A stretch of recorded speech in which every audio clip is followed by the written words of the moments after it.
The first snow of the year, always, made the town of Eldenvale look like a dream. Every rooftop wore a white blanket, every tree stood dressed in shimmering frost, and every window glowed with golden light. For most people, winter meant cozy nights and hot chocolate. But for Elara, it meant loneliness. Elara lived at the edge of town, in a small wooden cabin, with her grandfather. The old man had once been a clockmaker, his house filled with ticking clocks of every shape and size. But now, his hands trembled, and his eyes had grown dim. Elara took care of him, spending her days keeping the fire alive and her nights watching the snow fall silently outside. Every winter, her grandfather would tell her the same story, a story about a magical winter spirit called the Frost Keeper. He walks beneath the moonlight, he would say, his voice soft as snow, mending broken hearts and keeping lost promises. Elara always smiled. Do you really think he's real, Grandpa? Her grandfather only winked. Winter has its secrets, child. One stormy night, the wind howled so fiercely that the whole cabin shook. The fire went out, leaving the room cold and dark. Elara wrapped her grandfather in blankets, but she could feel how weak he'd become. "Grandpa, stay with me," she whispered, holding his hand. He smiled faintly. "Don't cry, Elara. Look out the window. Even the stars come closer in winter."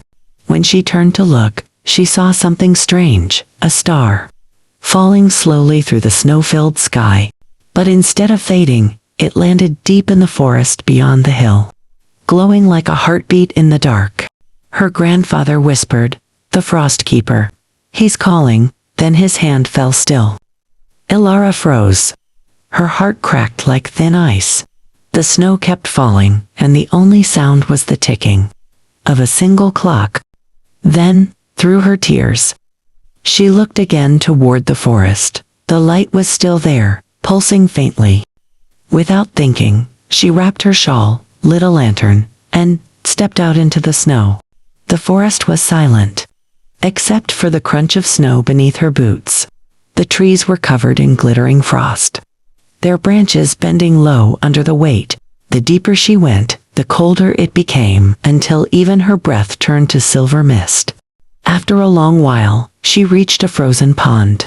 At its center lay the fallen star, small, bright, and trembling. As she stepped closer, the ice began to glow. The air shimmered, and before her eyes, the star unfolded into the shape of a tall figure made of snow and starlight. His voice sounded like wind whispering through pine trees. "You came," he said. "Few mortals do." Elara fell to her knees. "Please, my grandfather. He's gone. You keep promises. Can you bring him back?" The Frost Keeper's eyes softened, glowing pale blue. "I cannot undo death, child, but I can keep a promise for you. Tell me one thing your heart longs for." Elara wiped her tears. "Then promise me he won't be alone.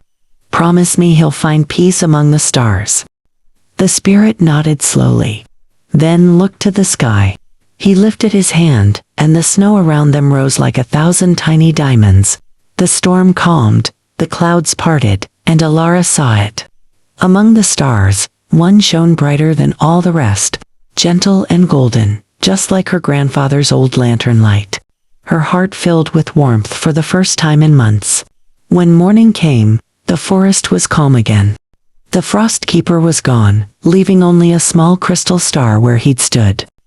Elara took it home and placed it above her grandfather's clock. Every winter after that, the star would glow softly on the coldest night, and she would whisper, "I kept my promise too." And though the snow still fell, and the wind still howled, Elara never felt lonely again.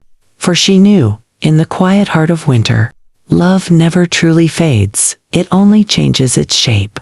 Itar Bungla Ki.